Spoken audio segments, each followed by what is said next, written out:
आप में से काफ़ी लोगों के मन में एक बात जरूर आई होगी कि कितना अच्छा होता अगर हम सभी के पास पैसे छापने वाली मशीन होती।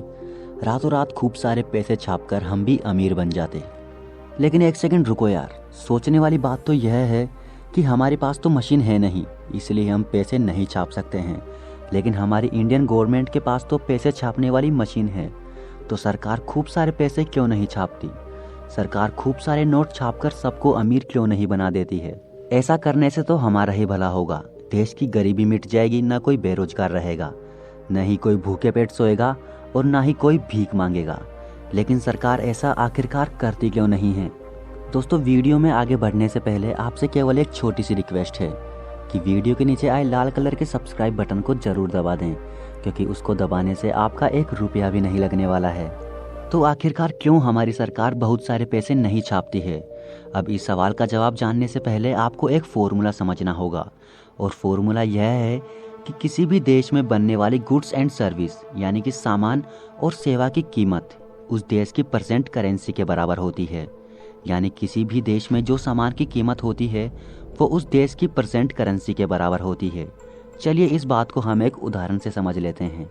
अच्छा, आप मान लीजिए कि हम सभी के पास नोट छापने वाली मशीन है और हमने खूब सारे नोट छाप लिए हैं और अब सभी के पास लाखों करोड़ों रुपए आ गए हैं। अब मान लीजिए हम मार्केट में एक ब्रेड का पैकेट लेने जाएंगे जिसकी कीमत पहले 20 रुपये थी और दुकानदार उस ब्रेड के पैकेट पर 2 रुपये कमाता था। तो अब जरा आप खुद सोचिए कि अब वो दुकानदार उस ब्रेड के पैकेट को 20 रुपये में बेचकर 2 रुपये का फ़ायदा कर कर क्या करेगा? क्योंकि अब 2 रुपये की कीमत लाखों करोड़ों के सामने कुछ भी नहीं है। और हाँ, दुकानदार के पास भी तो पैसे छापने वाली मशीन होगी ना, तो उसके पास तो पहले से ही लाखों करोड़ों रुपए आ गए होंगे। तो इसीलिए वो दुकानदार अब उस ब्रेड की कीमत कहीं गुना बढ़ा देगा और इसी तरह हर छोटी बड़ी चीज़ों की कीमतें बढ़ती रहेगी और देश में महंगाई आसमान छूने लगेगी। और भारत देश ही नहीं, दुनिया के सभी देश इस बात को अच्छी तरह से जानते हैं। लेकिन फिर भी इतिहास में 2 देशों ने यह गलती की है। पहला देश है जर्मनी और दूसरा है जिम्बाब्वे। पहले विश्व युद्ध के दौरान जर्मनी की अर्थव्यवस्था चरमरा गई थी। युद्ध की ज़रूरतों को पूरे करने के लिए जर्मनी ने कई देशों से कर्ज लिया था, लेकिन युद्ध में मिली हार से वह कर्ज चुकाने में असफल हो गया।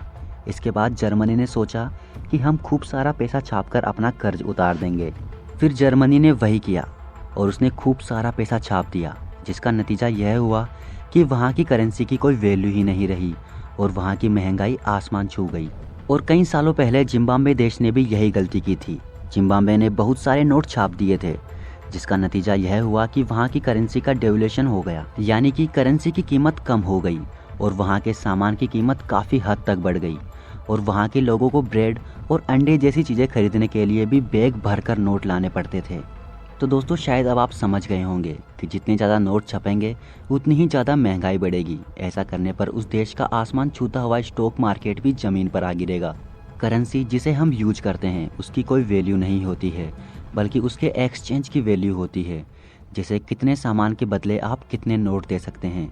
किसी भी देश में नोट छापने के लिए देश की सरकार, सेंट्रल बैंक, जीडीपी और विकास दर के हिसाब से तय किया जाता है। हमारे देश भारत की बात करें तो रिजर्व बैंक ऑफ इंडिया तय करती है कि कब और कितनी करेंसी प्रिंट करनी है। भारत सरकार पहले 1 रुपये का नोट छापती थी, लेकिन अब सभी note Reserve Bank of India छापती है।